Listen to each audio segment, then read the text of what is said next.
Buenos días, muchachos. ¿Cómo les ha ido?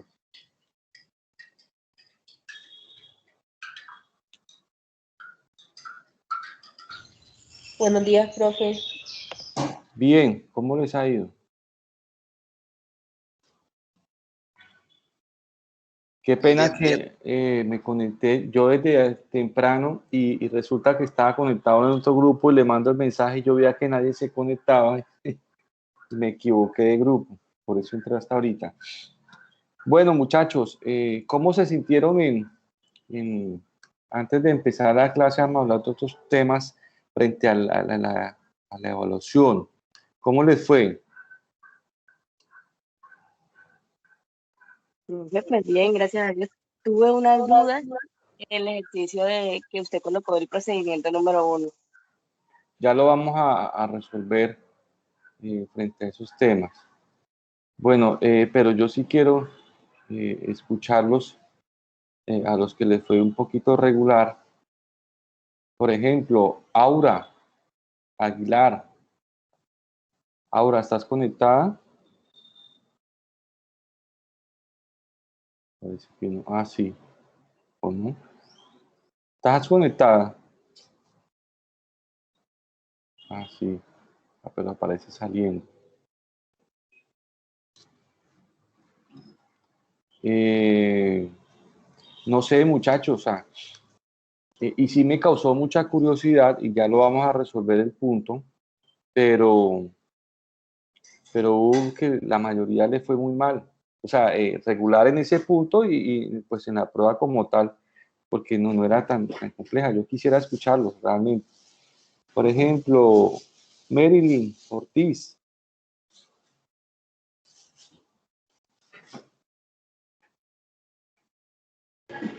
Aquí estoy, profe.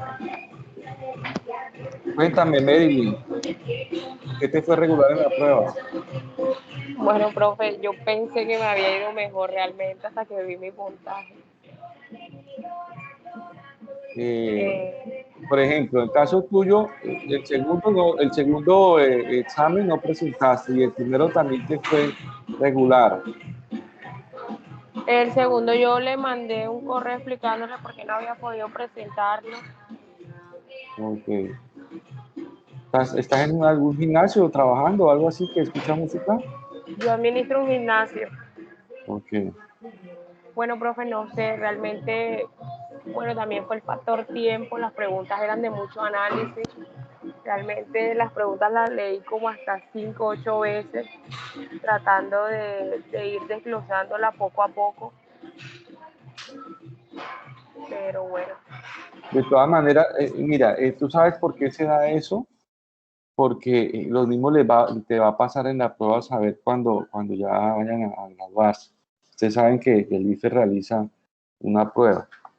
Cuando uno no tiene claro las bases, es ahí cuando se dificulta. ¿Sí? ¿Y qué es lo que sucede, muchachos? Por eso yo les insisto tanto. ¿Sí? Aprovechen estos semestres en las cuales ustedes tienen un proceso formativo, porque en la vida real tú vas a tener ese cliente ahí sentado esperando que tú le digas, ¿qué hago? Me está acosando la DIAN. ¿Qué hago que me está requiriendo?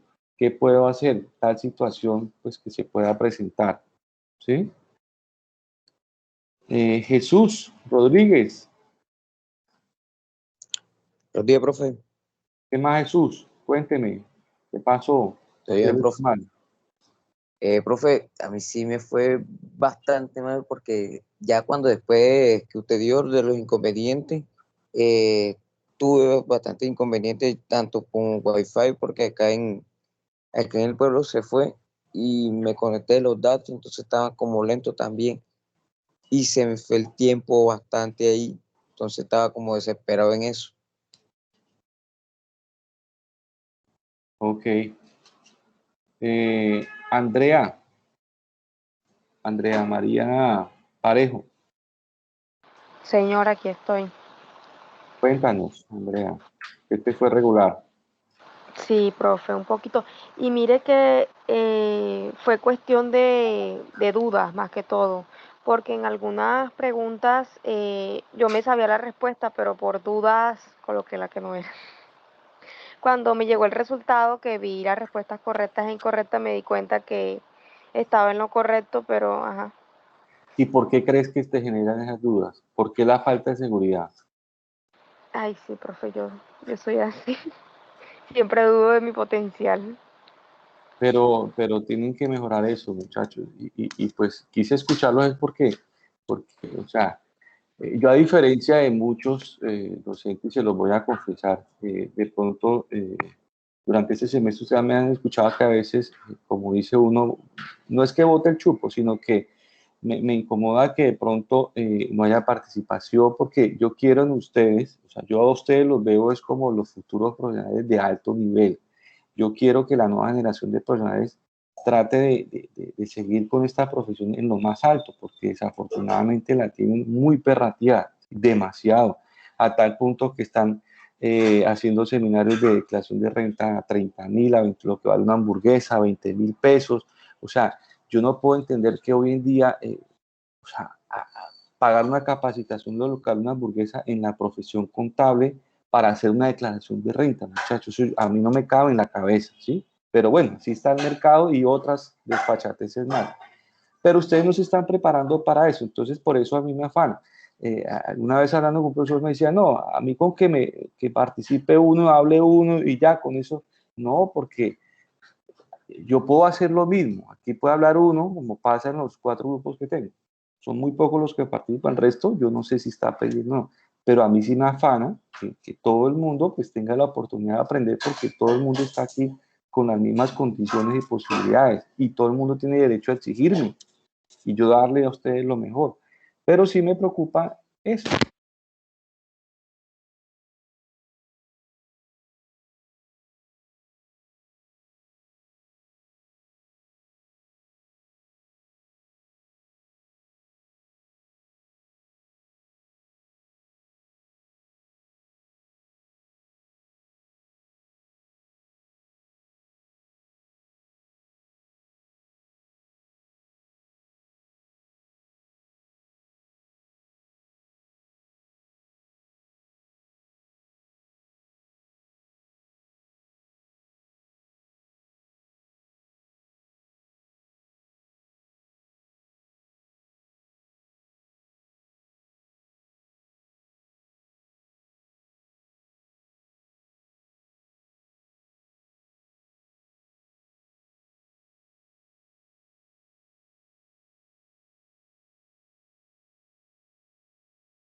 Profesor, disculpe, usted está hablando.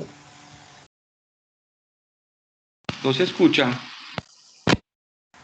Ahora sí, pero no se escuchó nada de lo que había dicho.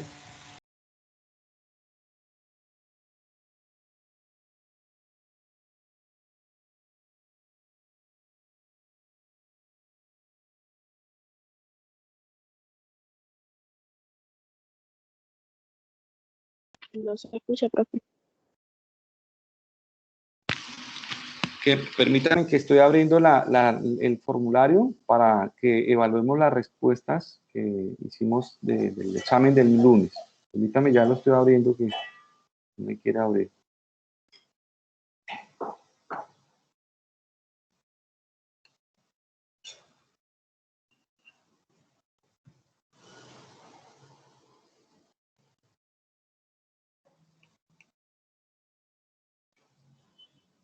Listo. Entonces, ¿me escuchan bien? Sí, profe. Ok. Bueno, una pregunta era, La retención en la fuente sirve como instrumento y tiene una finalidad específica en relación con la gestión y retorno tributario. Profe, ¿está compartiendo pantalla? No, porque la idea es que esta parte no, porque pues como todavía hace falta un grupo, entonces igual es diferente cada grupo las preguntas, pero por eso las voy a leer y voy a mencionar. Ya ahorita cuando lleguemos al ejercicio sí lo voy a compartir pantalla, ¿listo? Es como para que tengan claridad de la respuesta. ¿Estamos? Entonces la finalidad de la retención, recuerden que es conseguir de forma gradual que el impuesto se recaude dentro del mismo vigencia del año grabado. La otra pregunta, en relación con el principio de eficiencia en materia tributaria respecto a la retención en la fuente, ¿cuál ítem no corresponde a dicho principio? Entonces, todos los demás que eran principio de eficiencia, que los tributos se recauden en el menor tiempo posible, que se materialice el principio de efectividad de la obligación, que se refleje en el diseño de los impuestos, y el que no hacía parte del principio de eficiencia era que los impuestos se causen dentro del periodo gravable en que se configura el hecho generador. ¿Sí? Bien, el otro tema, el mecanismo de retención en la fuente genera unas ventajas frente a su función primordial, que permite el cumplimiento de las metas fiscales en este sentido. ¿Cuál no sería una ventaja respecto a la retención en la fuente? Carácter regresivo al impuesto de la renta. No es ventaja, ¿por qué? Porque es desventaja, ¿sí? Por ejemplo, muchachos, ¿me están escuchando? Ya no sé si me escuchan bien o no. Sí, profe. Cuando la norma habla que es una desventaja el carácter regresivo al impuesto de renta, es que lo que hemos dicho, los impuestos en Colombia son regresivos. Ahorita vamos a comentar rápidamente lo que les mandé ayer, el documento de la reforma tributaria. Afortunadamente no es una reforma tributaria estructural, son unos cambios muy pequeños, pero sí tienen un efecto regresivo frente a la tributación de los colombianos. En ese sentido, pues, una desventaja. Dentro de los elementos de la obligación tributaria en materia de retención en la fuente, determine cuál obedece al pago o no en cuenta. La respuesta era determinar el momento en que se entiende causada la retención. Otra pregunta, la obligación de la gente retener respecto a la función de colaboración con el fisco es retener, recaudar, declarar, pagar y certificar. Esas son las obligaciones. La empresa Surticas Latam, ubicada en Chile como domicilio principal, realiza un pago a Humberto González, ingeniero mecánico con domicilio principal en Ecuador, por prestación de servicio por el valor de 20 millones de pesos. Este pago corresponde a un servicio que la persona natural realizó en el Valle del Cauca. Determine el valor de la retención. Pues en ese caso, la respuesta era que no aplica. ¿Por qué? Porque recuerde que la condición es que tenga domicilio principal en Colombia.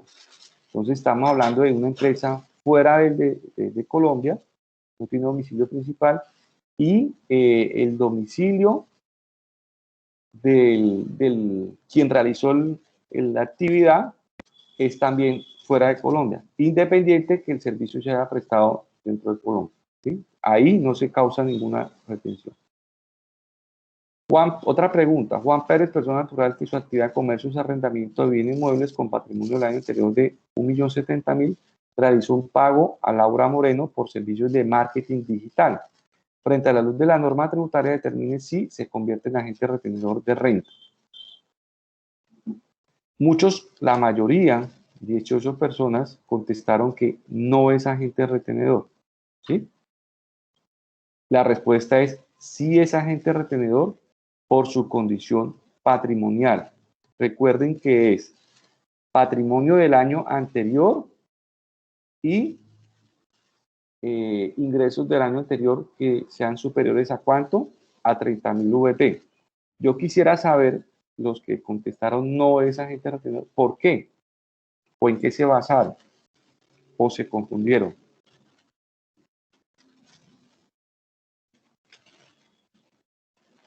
Muchachos. Profe, pero 30.000 VT del año, ¿de qué año era el VT? Anterior. O sea, del año pasado. ¿Estaba en cuánto el VT? ¿En cuánto estaba? ¿O cómo hicieron el cálculo? Yo lo hice con el de este año, o sea, con 36.308. O sea, por eso tú sumaste y no te va a dar los 30.000. ¿Así fue? Sí, porque yo dije, no me supera la base, entonces por eso coloqué que no. Pero entonces te faltó tener presente que la norma habla del año inmediatamente anterior. ¿Sí? Eso por un lado. Y el otro requisito que es que sea comerciante. Pregunto, aquí yo no le estaba diciendo si era comerciante o no. Ustedes deberían determinarlo. ¿Sí? Porque escucho los demás compañeros, ¿por qué no? Es que este tipo de preguntas es lo que yo quiero que ustedes ya empiecen a analizar, porque es lo que les va a preguntar un cliente. Oiga, yo tengo este caso, contraté a esta persona, ¿tengo que pagar, tengo que cobrar retención o no? Entonces usted tiene que decirle, la norma establece que la condición es que primero sea comerciante. Ah, bueno, ¿usted a qué se dedica?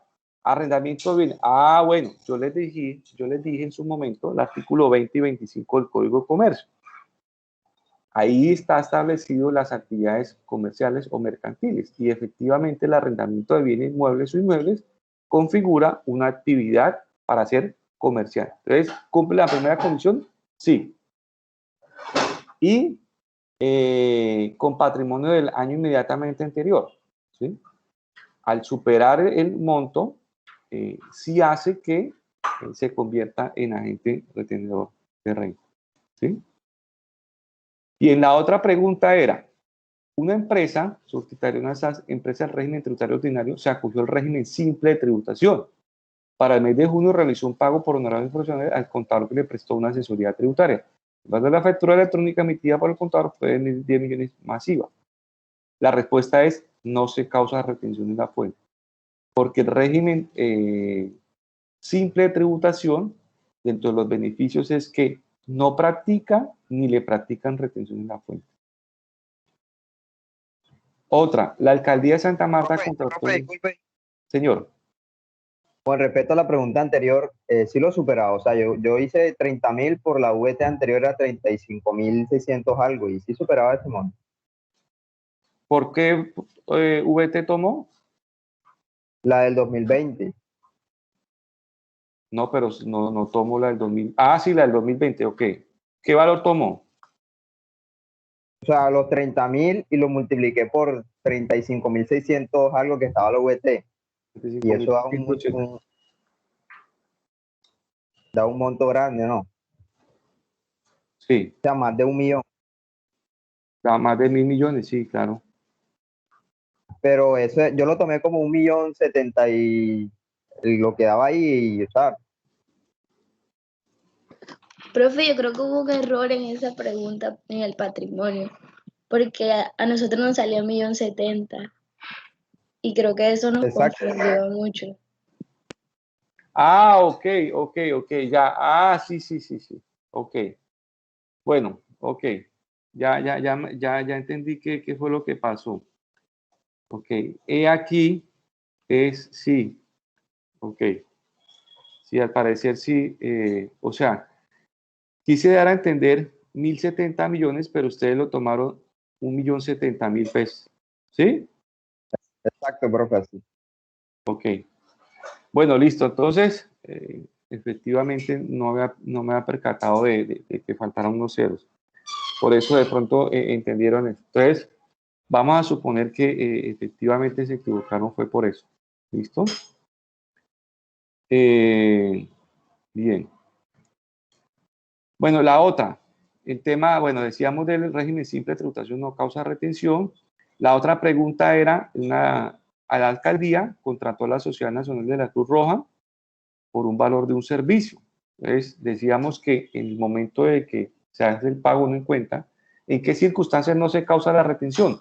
Cuando el beneficiario del pago no sea contribuyente o no declarante. O sea, las entidades descritas en el artículo 22 y 23 del Estatuto Tributario. Muy bien. El tema de los contratos de administración delegada.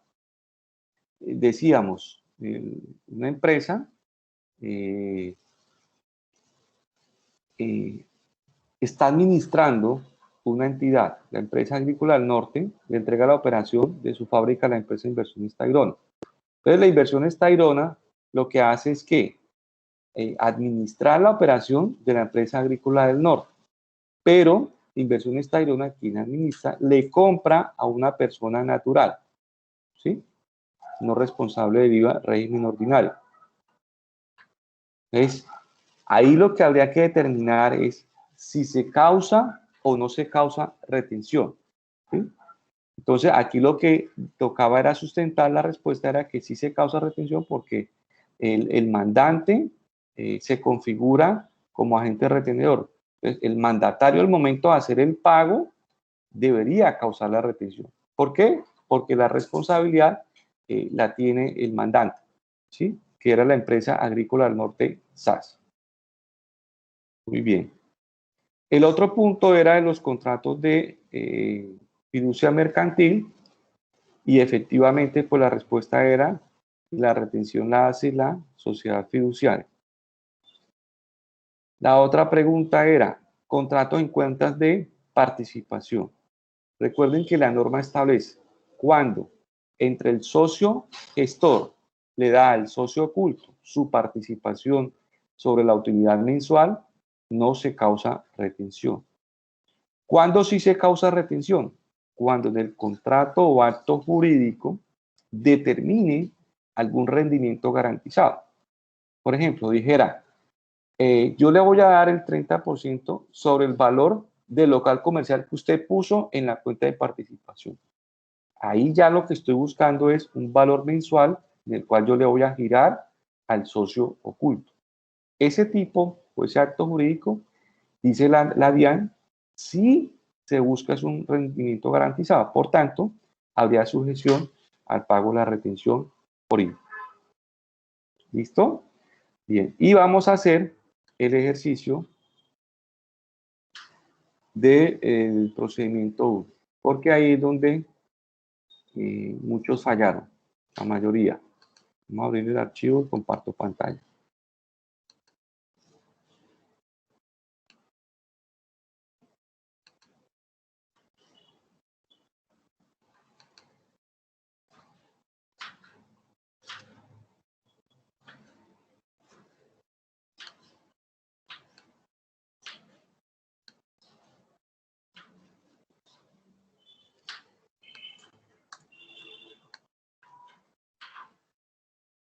Listo, voy a compartir pantalla para ver el ejercicio.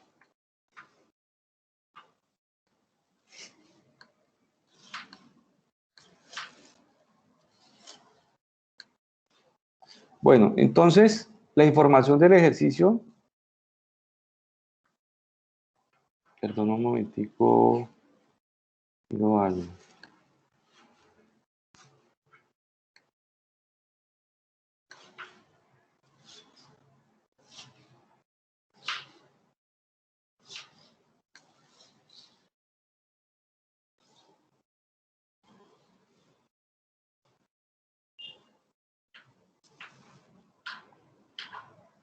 Bueno, aquí, bonificación por servicios. Parece que también, que un error.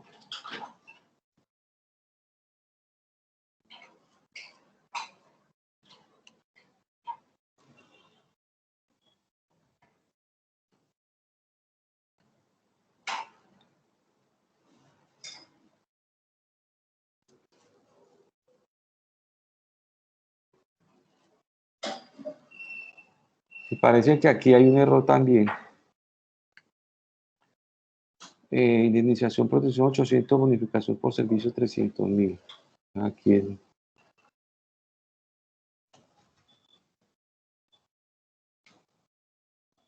Entonces vamos a hacerlo, pero igual parece que sí hay un error.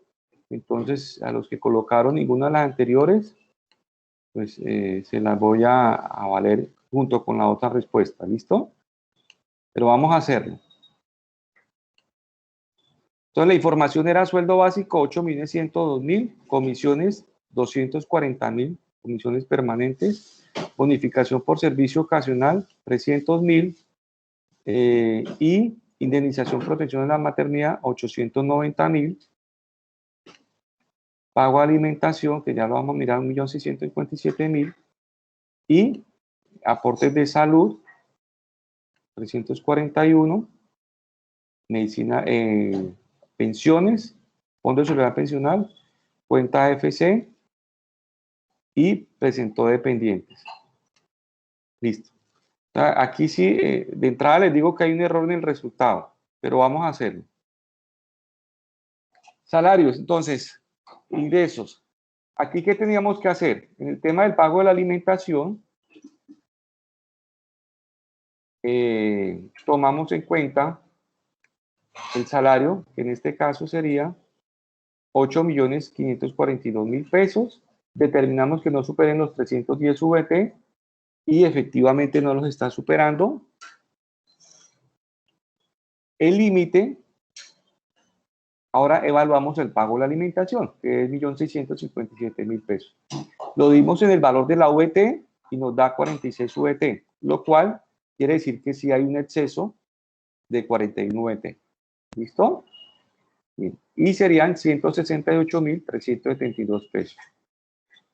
Profe, una pregunta, ¿cómo se hace el valor de ese exceso? Recuerden que yo lo que determino es, tomando como base el pago de la alimentación, 1.657.000. Lo divido en el valor de la VT de este año, que serían 36.308, y me da una VT de 46. Es decir, es el pago que están recibiendo en alimentación, expresado en VT. Yo comparo con el artículo 387-1 que me dice que el límite máximo para ser no grabado es 41 VT. O sea que está superando el límite. Y el exceso, ¿cuánto sería? 5 VT. Esos 5 VT, que es el exceso, lo pasamos a pesos y me da el valor que es susceptible de ingreso tributario para el trabajador. ¿Sí? 168.372. Le restamos aportes de salud, pensión, Fondo de Solidaridad Pensional, y nos da 768.780. Ingresos netos, 9.131.592. Luego le restamos que los dependientes, que sería el 10% de los ingresos brutos, serían 990.037. ¿Sí? Muy bien. A esas deducciones no presentó más. Le restamos la renta de exentas, aportes a cuentas FC, 100.000 pesos, y la indemnización de la protección de la maternidad, 890.000 pesos como renta exenta.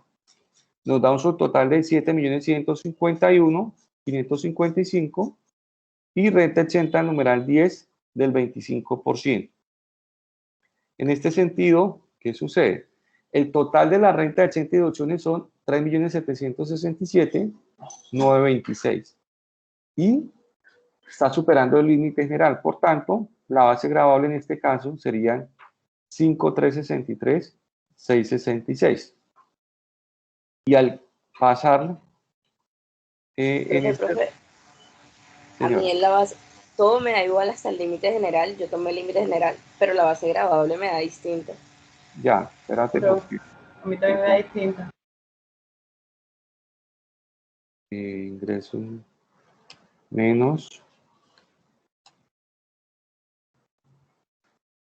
límite general. Ahora sí, 5.478.955. ¿Sí? Sí, ahora sí. Sí, profe. Ok, entonces nos da 150,9 VT, o sea que se pasa por un poquito para estar en el rango de 150 a 360.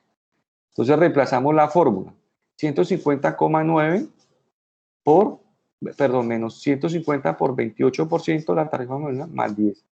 Y nos daría el valor de la retención, 372.000 pesos. Que en efecto, ahí me equivoqué y no había ninguna opción de esas, porque en el momento de elaborar el examen, incluí un valor que no corresponde y que no se lo di aquí. Entonces, por eso automáticamente. Entonces, pues para que tengan presente, dentro de las preguntas hay dos que hay errores de interpretación y por eso pues se asume que ustedes se equivocaron, entonces se consideran válidas, ¿sí? Para claridad de todo, ¿listo? Bien, lo importante es que haya quedado claro esos procedimientos frente a la determinación de la retención de la fuente. ¿Listo, muchachos? Bien. Rápidamente, permítanme un momentico, antes de empezar con el tema de dividendos, quiero, yo sé que de pronto no alcanzaron ayer a mirar el documento que les compartí del proyecto de reforma tributaria, ¿sí? Pero quiero mencionar de manera muy general para que tengan una idea de lo que el gobierno nacional radicó el día de ayer en relación con el proyecto de la reforma tributaria. Sí los invito a que traten, cuando tengan tiempo, de mirar sobre todo la exposición de motivos, ¿sí? Que es lo que de alguna manera sustenta el por qué el gobierno está presentando y en qué se basa frente a la imposición de esos nuevos tributos. ¿Me confirman si se ve en pantalla? Sí, profe.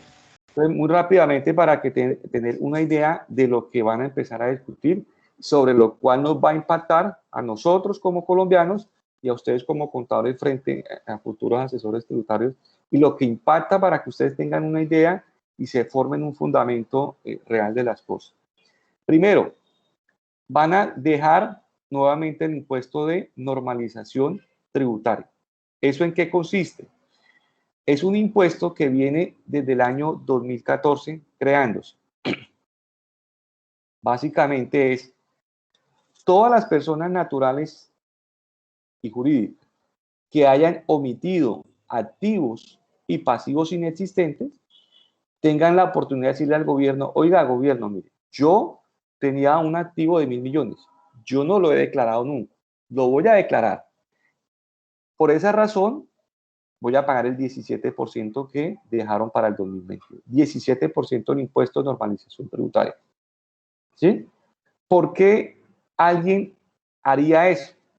Nunca en la vida ha declarado 1.000 millones, porque ahora sí los va a sacar de su escondedero. ¿Sí? ¿Por qué? Porque la norma establece, dentro del proceso de fiscalización, si es una persona jurídica, por ejemplo, ¿qué pasa? Yo no hago la normalización, yo soy persona jurídica, yo tengo 1.000 millones de pesos en otro país, no los he declarado nunca dentro de mi valor patrimonial. Si yo no aprovecho esta oportunidad para el 17%, ¿qué sucede si en el 2023 la DIAN me los encuentra? Pues que me los convierte en renta líquida gravable y me va a hacer pagar ¿cuánto? Tarifa del 35%. Entonces, alguien diría, ah, no, pero sí es conveniente. Claro que sí es conveniente. Lo que pasa es que tengo que hacer una evaluación frente al impacto que generaría. Pero que sí es conveniente, claro que sí. Lo mismo las empresas que han declarado un valor patrimonial bajo en relación porque asumen pasivos altísimos, pasivos inexistentes. Los pasivos lo que hacen es disminuir el patrimonio bruto para pagar quizás menos impuestos. Y eso pudieron haber hecho muchas personas naturales para tratar de no pagar el impuesto al patrimonio. Entonces, eso es un primer beneficio de normalización. Esto también aplica para el tema del saneamiento contable y saneamiento de activos. ¿Qué es? Si yo declaré una máquina en 500 millones, pero esa máquina siempre ha sido valor inferior. Yo sé que esa máquina vale 2.000 millones, pero la he declarado en 500. Yo lo puedo hacer, aumentar el valor, que se llama saneamiento contable, y declarar esa diferencia y también pagar el 17%. ¿Sí? Y unas formalidades de que al hacer eso no, pues no habrá lugar al tema de comparación patrimonial y un tema frente a normas de procedimiento, así como una reducción del 50% cuando yo estoy repatriando o normalizando activos o pasivos que son del exterior. Este tema que sí quiero que tengan ustedes claro, lo van a ver el próximo semestre en Tributaria 2, el impuesto de renta. ¿Sí? Y esto también tiene que ver, ahorita vamos a leer una norma, frente al tema de retención por dividendos. Esto tiene un doble impacto. El tema de retención de dividendos para el año entrante y el tema de el impuesto de renta. ¿Qué pasa, muchachos? Desde hace 4 años, cuando llegó este gobierno, dijo, vamos de manera gradual a disminuir el impuesto de renta. Para el 2022, la tarifa del impuesto de renta iba a ser 30%. Ojo, 30%. Empezó en el 34, 33, 32, 31 y 30. Iba a ser. ¿Sí? Ahora dijo el gobierno, y ustedes escucharon seguramente al ministro de Hacienda, como no se van a meter con las personas naturales, ¿a quién le van a sacar el dinero que necesitan? A las personas jurídicas. Entonces, a las personas jurídicas se les va a aumentar un 5 puntos porcentuales de su impuesto de renta a partir del año entrante. ¿Sí? Bien. Y el tema de la sobretasa para los que de alguna manera generan buenos recursos, que es el sector financiero, entidades financieras, se adicionan 3 puntos porcentuales, es decir, que ellos van a pagar el 38%. Aquí viene un primer tema, que yo estoy a favor de eso y se estaban demorando demasiado, que es el tema de acabar la figura de vender bienes inmuebles por debajo del valor real, ¿sí? Esto lo van a acabar, porque van a poner un parágrafo para un tate quieto en el artículo 90. Los notarios ahora, ¿qué van a tener que hacer? Usted llegó, el vendedor y el comprador, llegaron a mi notaría, ¿cierto? Ustedes van a protocolizar una venta de un bien inmueble. Yo como notario, yo tengo que consultar a una base de datos, que es el sistema de georreferenciación de los inmuebles, que va a determinar la DIAN. ¿Para qué? Para decirle al comprador, al vendedor, oiga, mire, su predio vale 2.000 millones y usted me lo está haciendo escriturar por 1.000. No, señor. Tiene que ser por el valor que establece como georreferenciación la administración de impuestos. ¿Sí? Y el notario ya no va a poder permitir que se escriture por menor valor. Favorable, ¿no? Importantísimo, sobre todo por el tema de la evasión, el tema del impuesto de ganancia ocasional, porque son miles y miles de millones durante muchos años que muchas personas evadieron impuestos. ¿Sí? Adicionalmente, porque se están poniendo un tate quieto incorporando un tema sancionatorio al cual todo el contador le tiene fobia. Es el artículo 651 en relación con la información de sanción, que es bastante alta, porque la sanción establecida en el artículo 651 puede llegar hasta 15.000 VT. Estamos hablando de 540 millones de pesos. Está establecido en este artículo. Entonces lo están concatenando en el tema del envío de la información. Van a hacer un tema del RUT, van a potencializar, hay una base de datos nueva que van a hacer, sobre todo para el tema de la fiscalización y identificar los titulares de las personas jurídicas, directivos, gerentes. ¿Para qué? Para de alguna manera hacerle mayor seguimiento a través del registro único tributario en esas personas que van a llevar a cabo ese proceso por el tema patrimonial y la generación de ingresos. ¿Por qué? Porque la persona jurídica, ¿cómo saca sus utilidades? A través de pagos, y son beneficiarios los dueños o directivos. En el tema del artículo, del tema de facturación, ¿sí? Pues van a incorporar y darle mayor alcance en el tema de la facturación. Ya hoy en día vemos con buenos ojos el tema de la facturación, los documentos soportes de costo y gasto, ahorita viene el tema de nómina electrónica, lo que va a ayudar es a ¿qué? A seguir fortaleciendo la cruce de información y las herramientas de fiscalización. Hace poco salió un artículo en El Tiempo donde decía el director de la DIAN pues que ahora se van a basar mucho en las herramientas tecnológicas para el tema de fiscalización. ¿Y por qué el tema electrónico se está volviendo tan importante? Porque ya viene un tema que les voy a compartir para que lo tengan de entrada presente para el otro semestre. Es súper importante en el tema de renta y que desde ya yo a partir de hoy, ya dentro de mi asesoría, incluye lo que va a pasar a futuro. ¿Por qué? Hoy en día, si uno tiene un cliente de persona natural que le esté preparando la declaración de renta, hay que advertirle lo siguiente. A partir del año entrante, ojo, es decir, el año entrante estamos en agosto del 2022, ¿sí? Recuerden que este proyecto de ley, lo más probable es que salga en menos de un mes, lo cual tiene aplicación inmediata, ¿sí? Las normas de procedimiento tributario empiezan a aplicar a partir de, si es en septiembre que sale la norma, pues septiembre. Pero este artículo, por ejemplo, que tiene una periodicidad anual, si sale el 1 de septiembre, esta ley tiene aplicación a partir del año grabable 2021, pero que se reporta en el 2022. Es decir, en agosto del 2022, ¿qué va a pasar, muchachos? Que a nuestras casas, correo electrónico, nos va a llegar, como cualquier factura de servicio público, la factura electrónica de la declaración de renta. Es decir, nos va a llegar la factura del impuesto de renta determinado por la DIAN. Determinación oficial. ¿Sí? Les pregunto, antes de seguirles explicando un tema para que lo tengamos muy presente, ¿qué piensan sobre esa situación? ¿Lo ven bien? ¿Lo ven mal? Frente a lo que se busca que la gente pague y contribuya.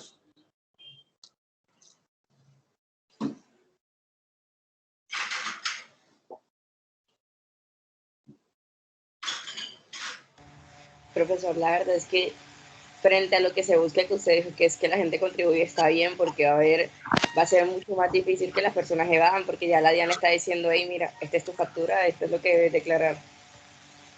Así es. Eso, cuando hace 15 años yo les contaba la historia de que implementaron el WISCA, que es el modelo único de ingreso, la finalidad es eso, pero yo veía esto más lejos que cerca, y de raíz lo van a hacer. ¿Qué pasa? Que en este momento, los que estamos haciendo declaración de renta, hay una consulta de información de terceros. Ya nos hemos dado cuenta en muchas empresas que están cometiendo errores, la DIAN, porque están tomando información doble y otra serie de información. A mí me causa mucha curiosidad que ya se van a arriesgar a hacer esto, ¿sí? Curiosidad y no, porque va a ser un mayor desgaste para ustedes los contadores, nosotros los contadores y el contribuyente. ¿Por qué? ¿Sí? Para que tengan presente. La base gravable, así como todos los demás elementos para la determinación aplicada al tributo, se establecerán por parte de la DIAN conforme a la información obtenida por terceros. Es decir, hoy en día, ustedes van a hacer su renta, sacan un reporte, se llama consulta de terceros. Entre otras cosas, les comento algo nuevo. Ahora sale cuentas por cobrar, cuentas por pagar, movimientos bancarios, si usted vendió inmuebles, si enajenó vehículos, si enajenó inmuebles, el movimiento bancario y demás, ¿sí? Pero aún así, con esa información no se puede montar una renta, un contribuyente hoy en día. Pero a mí lo que me causa bastante curiosidad es que si todavía no se tiene la información de manera subjetiva y real de lo que es una declaración de renta por parte del contribuyente, porque sí, ayuda mucho, claro, ayuda mucho en determinar quién vendió, quién compró y demás, pero todavía carece de información subjetiva. Entonces, ¿qué va a pasar? Y mire lo delicado. O sea que si de aquí al año entrante, que deberían mejorar ese reporte, no logran mejorarlo como se debería, ellos van a hacer determinar la renta con base en lo que aparezca en ese cruce de tercero. Mal o bien, me va a llegar a nosotros la factura electrónica. ¿Y qué va a pasar? Que a mí entonces me toca entrar a discutirle y demostrarle a la DIAN que no es así. Se nos vuelve un trabajo bastante complicado. Porque pues aquí lo que hable es que la notificación de la factura, bueno, entonces el procedimiento tributario. Aquí esto es lo que hay que tener muy presente. En los casos de que el contribuyente no esté de acuerdo, que es lo que seguramente va a pasar, A mí la DIAN me va a decir, usted tiene que pagar 50 millones, y yo, al revisar, pues me voy a dar cuenta que cometí un error porque la empresa X se equivocó, entre otras cosas. Porque si a mí la empresa X me reportó un error mal, un valor mal, pues la DIAN va a sumar porque no va a tener en cuenta si yo facturé o no ese problema, ese servicio, ese bien. Él me va a decir, si usted no está de acuerdo, yo estoy obligado a declarar y pagar de acuerdo al sistema establecido. Es decir, hago la forma de presentación normal, atendiendo la forma de procedimientos señalados del estatuto dentro de los 2 meses siguientes a partir de la inserción en la página web de la DIAN. ¿Sí? Es decir, la DIAN me va a notificar a mí la factura, me va a decir su impuesto a cargo es este. Si yo no estoy conforme a esa liquidación, yo tengo que liquidarla de manera normal, ¿sí? Para eso tengo 2 meses después de que la DIAN monte el documento electrónico en la página. En este caso, la factura perderá fuerza ejecutoria. Es decir, como es una liquidación oficial, si yo dentro de los 2 meses siguientes, aquí esté el recibo del impuesto de renta colgado en la página, yo declaro de manera conforme a las normas tributarias, ¿qué va a suceder? Que en efecto pierde fuerza ejecutoria, es decir, que la liquidación oficial que él me generó ya no va a ser cobrada a través de cobro coactivo, ¿sí? Sí genera un impuesto a pagar. En este caso, la factura perderá fuerza ejecutoria y contra la misma no procede recurso alguno, ¿sí? Para que la factura del impuesto de renta pierda fuerza ejecutoria y en consecuencia no proceda recurso alguno, la declaración del contribuyente debe incluir como mínimo los valores reportados en el sistema de factura electrónica. ¿Eso qué quiere decir? Que como mínimo debo incorporar, por ejemplo, me reportó 200 millones de ingresos. Yo no puedo reportar menos. Si llego a reportar más, perdón, más no va a haber problema, pero si llego a reportar menos de lo que me reportó en el documento electrónico, en el recibo, ya voy a tener problema, ¿sí? Esto, vuelvo y le reitero, esto entra a discusión en el Congreso a partir de hoy, ¿sí? Esto tendrán que hacerle modificaciones desde el punto de vista procedimental, porque lo que dice es un tema arbitrario. En caso de que el contribuyente de la declaración correspondiente y la DIAN podrá expedir una liquidación provisional, ¿sí? Y ese es un tema que está contenido en el procedimiento liquidatorio. Cuando yo quiero, como autoridad fiscal, determinar un impuesto de manera arbitraria, yo puedo liquidarle un impuesto provisional. Llega el contribuyente, no está de acuerdo. Ah, bueno, tiene que sustentar dentro de un periodo establecido, pero la carga probatoria se traslada al contribuyente.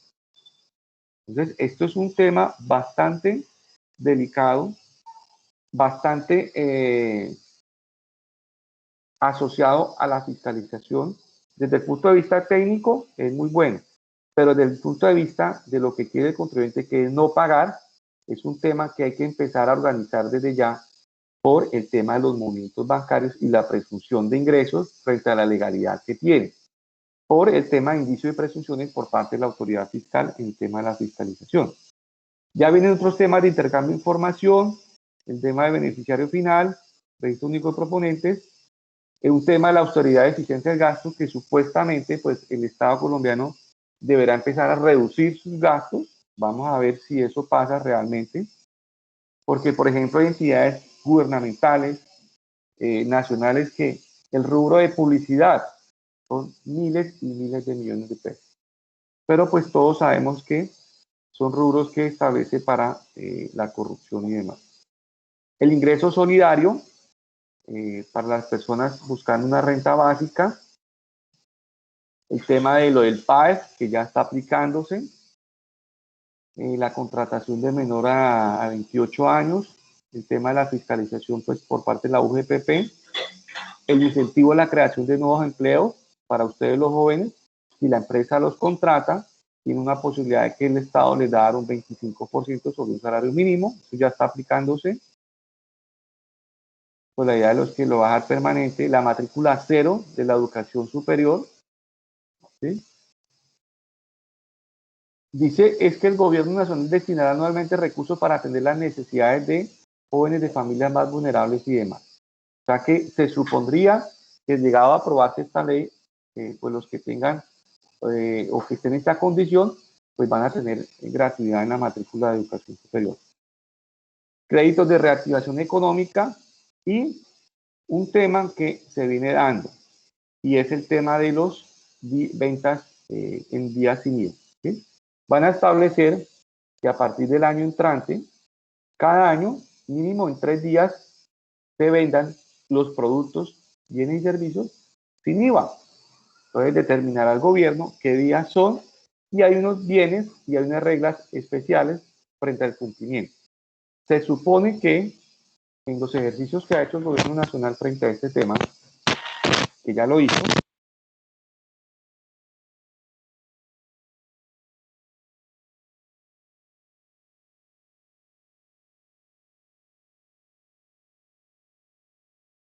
Profesor, no se le escucha. ahora sí, en relación con los bienes que tienen la excepción del IVA en los días especiales de ventas sin IVA. ¿Sí? Lo que busca el gobierno es reactivación económica en relación con cierta mercancía o artículos que las personas, todos nosotros vamos a poder acceder sin el valor del impuesto a las ventas. ¿Sí? Ya es una reglamentación especial. Lo mismo, hay una reglamentación para la procedencia. Hay que hacer unos reportes y ya es un tema de formalidad. Básicamente, esos son los temas de alcance frente al proyecto de ley, que me parece un proyecto de ley muy escueto, muy básico, que realmente no va a generar ningún impacto dentro de la estructuración de la reforma tributaria y el recaudo, que sí, se va a lograr ciertos aspectos, pero no va a dar el resultado del impacto económico que generó una pandemia y el tema del COVID. ¿Sí? Y aquí, para tener presente, este artículo dice, parágrafo 1 del artículo 115 queda derogado. ¿Qué dice el parágrafo 1? Que a partir del año 2022, el descuento tributario en renta iba a ser del 100%, ya que ya no va a ser. Por tanto, ¿qué sucede? Que se sigue aplicando el descuento tributario, pero no va a ser del 100% como se tenía pensado. Y hay otros temas que tienen aplicación. Por ejemplo, acá, artículo 40 y 45, esta fue la ley del turismo, frente al tema de la excepción del IVA para los servicios turísticos, que va a seguir vigente hasta el 31 de diciembre del 2022. ¿Sí? Al parecer, según esto, y de acuerdo a lo que mencionamos en su momento en clase, el tema del impuesto al consumo del 8% se va a revivir a partir del año entrante. ¿Sí? Recuerden que la ley 2068 del 2020 estableció que durante el 2021, del 1 de enero al 31 de diciembre, iba a ser cero la tarifa. ¿Sí? Al no modificarse, o al decir los beneficios del artículo tal de la ley 2068 estarán vigentes, porque aquí estos dos artículos están mencionando al sector hotelero. Dice estarán vigentes, es decir, que los postergan un año más. Al no decir lo mismo en el artículo del impuesto al consumo, se entiende que caduca 31 de diciembre de 2021 y por consiguiente a partir del 1 de enero de 2022, es decir, en 5 meses, hay que volver a cobrar impuesto al consumo del 8%. ¿Sí?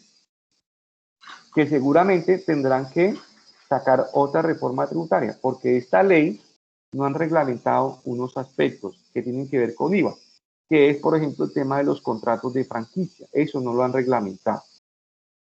En síntesis, esto es lo que van a empezar a discutir de manera rápida y general, como para que tengan una idea clara del tema. ¿Preguntas? ¿Quieren preguntar algo? O ya seguimos con el tema de retención por dividendo. Bueno, muchachos, entonces, retención por dividendo. ¿Sí? La idea es que en Colombia, pues, se supone que una empresa, cuando hace el reparto de utilidades, lo hace a través de los dividendos o participaciones de acuerdo a su porcentaje de participación. En tal caso, la norma antes del 2016 con la ley 1819 tenía unos dividendos que estaban grabados y otros dividendos que no estaban grabados. ¿Sí? Como tal la norma los establecía que no estaban grabados. ¿Listo? ¿Qué sucede? Que en el artículo 30 de la ley 1819, esos dineros pues ahora iban a estar grabados. El artículo 49 del Estatuto Tributario establece una forma, un cálculo aritmético en el cual me permite determinar de manera puntual cuánto es el monto máximo a distribuir como no grabado. ¿Sí? Yo cojo la renta líquida gravable más las ganancias ocasionales del año gravable, le resto los impuestos, le resto los descuentos tributarios, le sumo los dividendos y participaciones y más otros beneficios, y el monto máximo a distribuir como no grabados, ese es el monto que estaría en calidad de no grabados. Supongamos, la utilidad comercial fueron 300 millones, ¿sí? El monto máximo a distribuir como no grabado dieron 200. ¿Qué sucede? Que si la asamblea aprobó distribuir el total de utilidades de 300 millones, a cada socio yo le voy a repartir un porcentaje que va a estar en calidad de no grabado y en calidad de grabado, porque el parágrafo 2 del artículo 49 de esta norma me establece que la diferencia entre el monto máximo aceptado a distribuir como no grabado y la utilidad comercial se entiende que es un dividendo grabado. ¿Sí? ¿Puede repetir eso, profe? Permítame, les muestro un ejercicio, vamos a hacer un ejercicio práctico sobre el tema para que vayamos mirando. Artículo 49 del Estatuto Tributario. Ya lo estoy abriendo.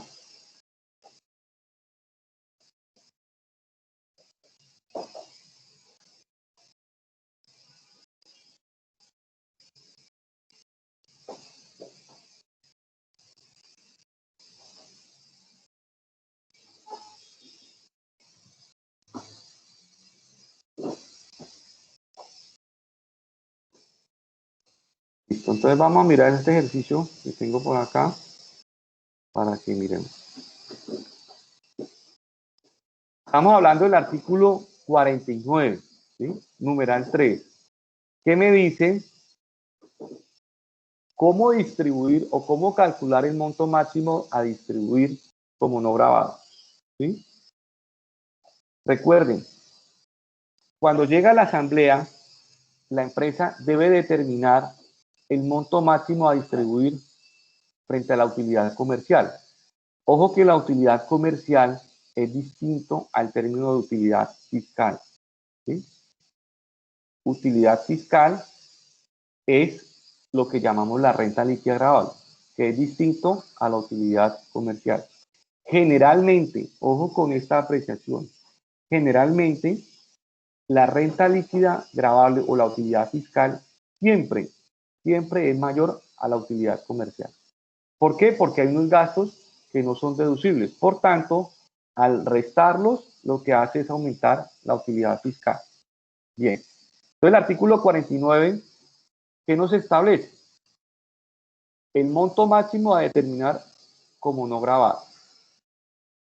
¿Qué tomamos? La renta líquida gravable más las ganancias ocasionales del respectivo año. Entonces, vamos a suponer que una empresa en el año 2020 tuvo una renta líquida gravable más ganancia ocasional gravada.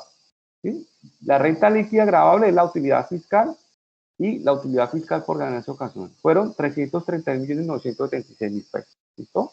La norma me dice, réstele el valor del impuesto básico de renta por ganancia ocasional, impuesto de renta ordinario. En este caso serían 115.432.900. A esto, réstele los descuentos tributarios en caso de que se hayan pagado dividendos en el exterior. En este caso no ahorita. Y a esto súmele dividendos y participaciones que en calidad de accionario, de accionista, haya recibido de otras sociedades que estén dentro de la Comunidad Andina de Naciones. ¿Sí? Y el valor que le dé esa operación aritmética es el monto máximo a distribuir como no grabado. 228.433.100 pesos. Eso es lo que establece el numeral 3 del artículo 49. Vamos a mostrárselos acá. Esto es un recorderis, esto me imagino que ya lo vieron en contabilidad, ¿sí? ¿O no? Sí, profe. Aquí lo que vamos a tratar de dimensionar un poco más es el tema tributario y las implicaciones, ¿sí? El artículo 49 nos dice acá. Estamos estableciendo el monto máximo de la utilidad susceptible a distribuirlo como no grabado. Como no grabado. ¿Sí? Y acá dice. El parágrafo 2 dice. Las utilidades comerciales después de impuestos obtenidas por la sociedad en el respectivo periodo grabable que excedan el resultado previsto en el numeral 3 tendrán la calidad de grabado. Entonces, en este ejercicio, ¿qué tenemos? El monto máximo a distribuir como no grabado son 228.433.100. Pero mi utilidad comercial, según los estados financieros y que fue sujeto a aprobación de la Asamblea, fueron 383 millones de pesos. Quiere decir que de esos 383 millones, hay unos dividendos que son grabados. ¿Cuánto? 154 millones de pesos. ¿Sí? Esa es la forma para determinar cuando la empresa le vaya a girar al beneficiario del pago uno en cuenta los dividendos. ¿Sí? Dependerá ya del porcentaje de participación que tenga y dependerá la retención de quién sea el beneficiario del pago o abono en cuenta. ¿Sí? Dependerá quién es el que reciba los dividendos.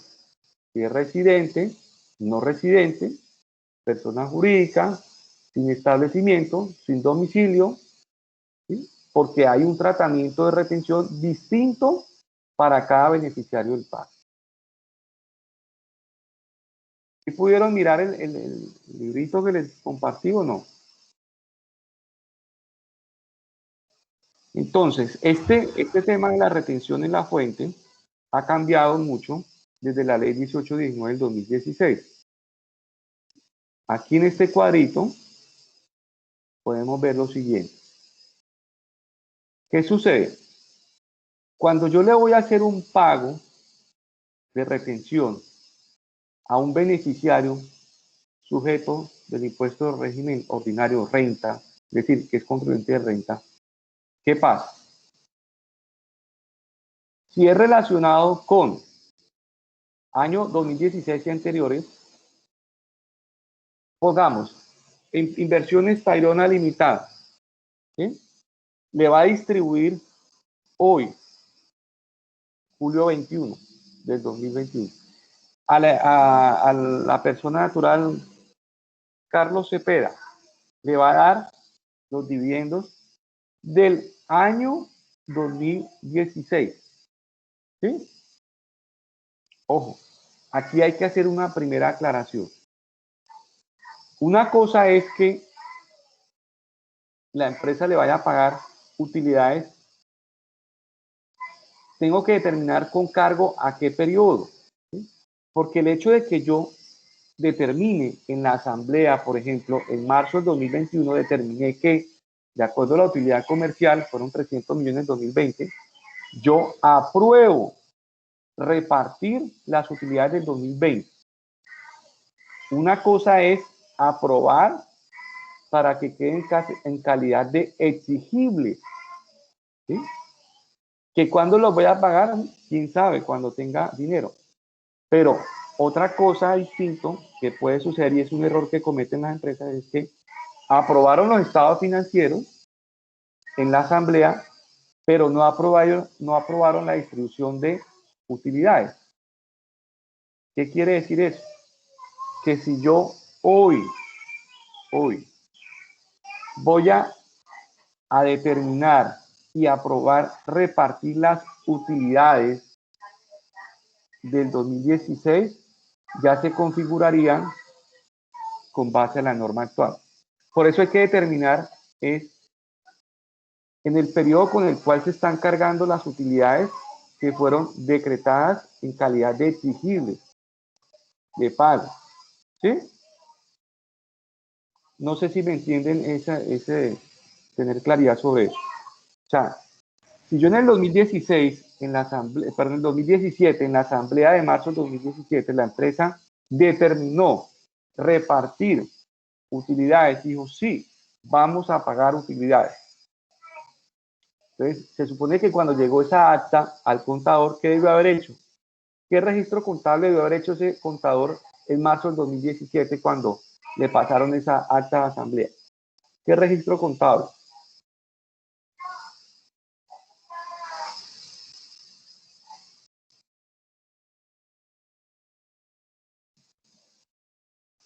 Se reconoce la disminución del valor de la utilidad contra una cuenta por pagar de dividendos y participaciones. ¿Sí? Listo. ¿Cuándo se disminuye esa cuenta por pagar? Pues cuando haya recursos y se paga. En ese momento se entiende que es una exigibilidad de pago, ¿sí o no? Porque hay una obligación. Pero si en ese momento, en 2016, no aprobaron, declarar exigibles el pago, no lo hicieron y lo van a hacer ahorita, pues ya tendrá que aplicarse la norma de este año. ¿Sí? ¿Por qué la diferencia y la importancia? Porque si yo recibo un dividendo recibido hoy, 2021, pero que fueron generados con cargo de utilidades del 2016, hoy, en calidad de no grabados, pues son no grabados, 2020 y 2021, no grabados. ¿Sí?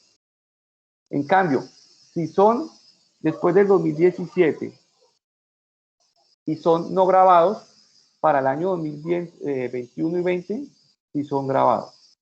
¿Sí? Artículos 240, 41 y 42.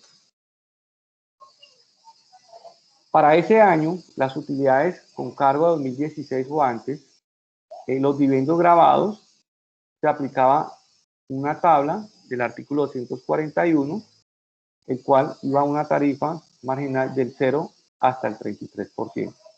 ¿Sí? Ahora, ¿qué pasa con el tema de los dividendos y participación después del 2017 y subsiguientes? Pues que se aplica la tabla del artículo 242 a los no grabados. Por eso es que yo les digo, si ustedes miran acá en el cuadrito, cuando dice los dividendos que recibo no grabados, son no grabados, pero son antes del 2016.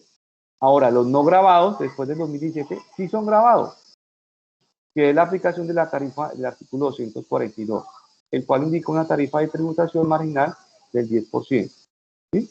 Para dividendos que superen las 300 VT.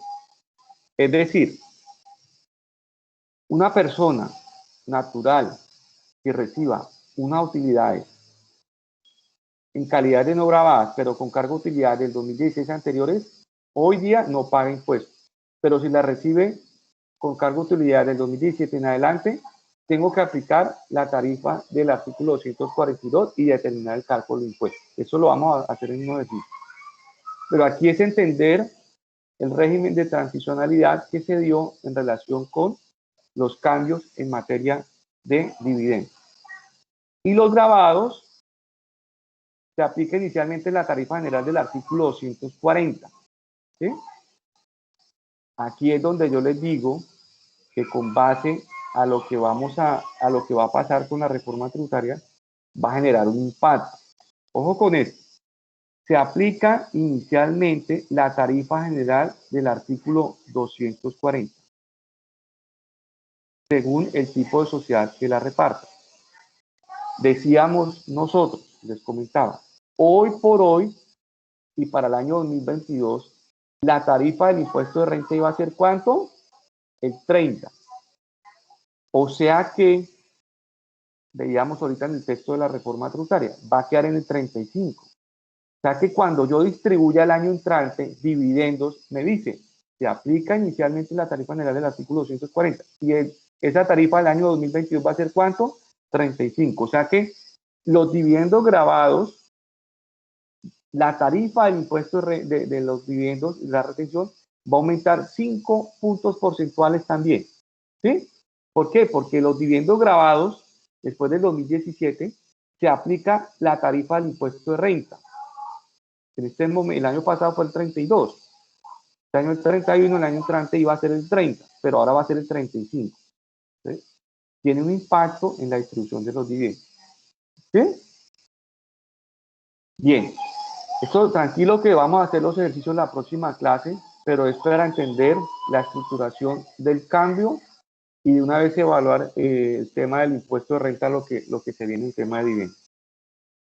Por eso la pregunta que a ustedes como contadores les van a hacer, que ya se tienen que ir preparando, les queda todavía unos añitos para cuando tengan su título profesional. La primera pregunta que les van a hacer a ustedes, ojalá tengan la respuesta de aquí al otro semestre que ven tributaria 2, es cómo hacer de manera legal, qué figura realizar para sacar los dividendos, pero no como dividendos, es decir, sacar la utilidad. ¿Sí? ¿De qué manera sacarlas, pero minimizando el pago del impuesto? Porque lo normal es que esperamos fin de año, dio tanto utilidad, entonces nos toca ya tanto, repartamos, tome, tome y tome, pero ahí se causa un impuesto. ¿De qué otra forma pudiera yo sacar ese dinero de la empresa, pero que no tenga tanto impacto tributario? ¿Sí?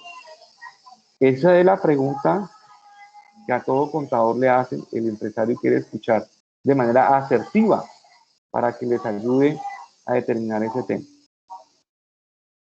Bien, ya vienen otros tratamientos particulares frente al beneficiario del pago no en cuenta, que es una sociedad si pertenece al régimen simple de tributación, si es una sociedad extranjera, ¿sí? Si es persona natural no residente, sociedades extranjeras y demás. ¿Sí? Por favor, muchachos, si no lo han leído, léanlo, porque la próxima clase ya vamos a hacer un ejercicio.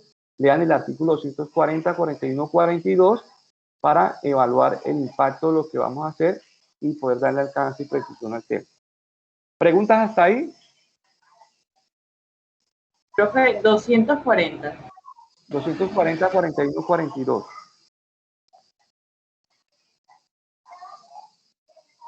Y todas las normas que miren acá que le hace referencia al 245, ojalá pudieran también mirar el artículo del decreto 1625. Recuerden, siempre tratar de ver tanto la norma del estatuto tributario como el decreto 1625.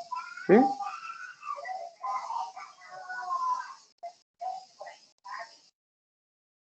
Permítame, voy a rápidamente a tomar asistencia.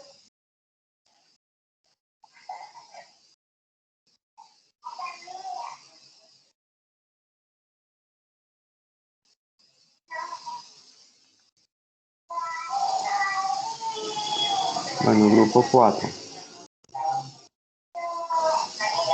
Aura Aguilar.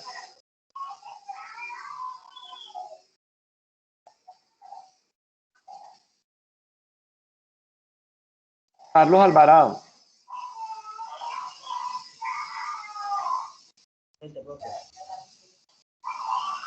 Eva Arbeláez. Profe, Eva Arbeláez ahorita mismo no pudo conectarse por técnico. Ariel Arias.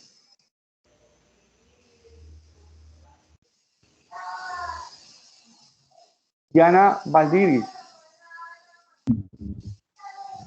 Presente, profe. Mariana Blanco, Presente, profe. Melissa Serchar, Presente, profe. Ader Fontalvo, Presente, profesor. Ángela Gaitán, Presente, profe. Carlos Andrés Guerrero,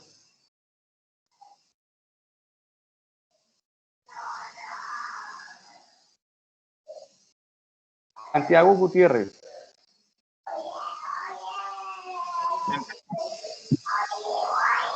Carolina Hernández,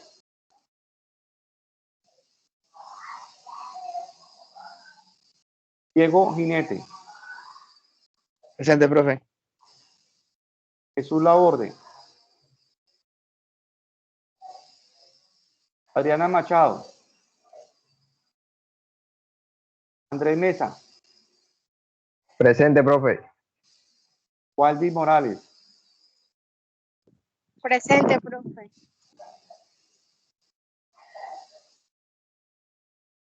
Adriana Moreno,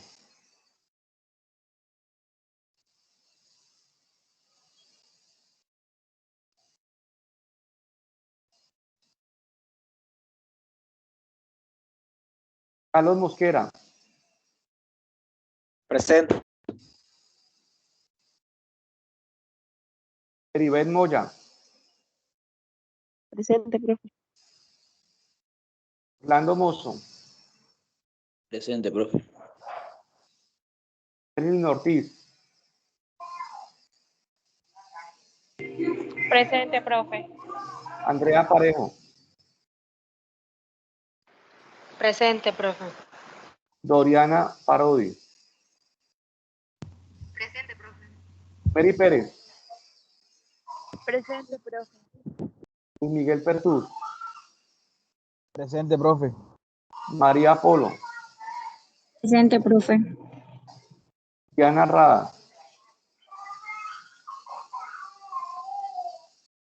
Juan Camilo Rivero,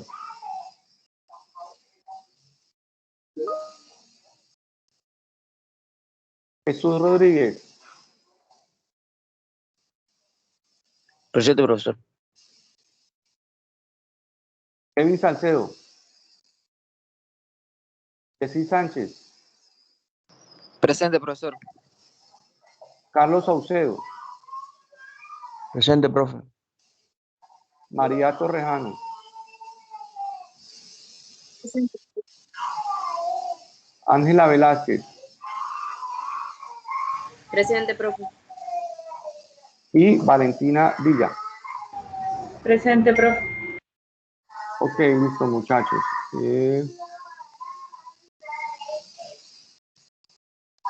Listo, entonces nos vemos la próxima clase. Por favor, revisen esas normas. Vamos a hacer unos ejercicios prácticos de cómo es el cálculo de la retención, teniendo en cuenta lo importante del tema de dividendos es la exigibilidad y con cargo a qué utilidades, ¿sí? Porque dependiendo de eso, varían los porcentajes en relación con la norma que se ha venido dando. Y por favor, ya vayan leyendo el acuerdo 004 del 2016, el tema de impuestos municipales, porque ya vamos a entrar en materia la próxima semana con eso. Vale, profe. Bendiciones, muchachos. Vale. Igualmente, profe. Chao.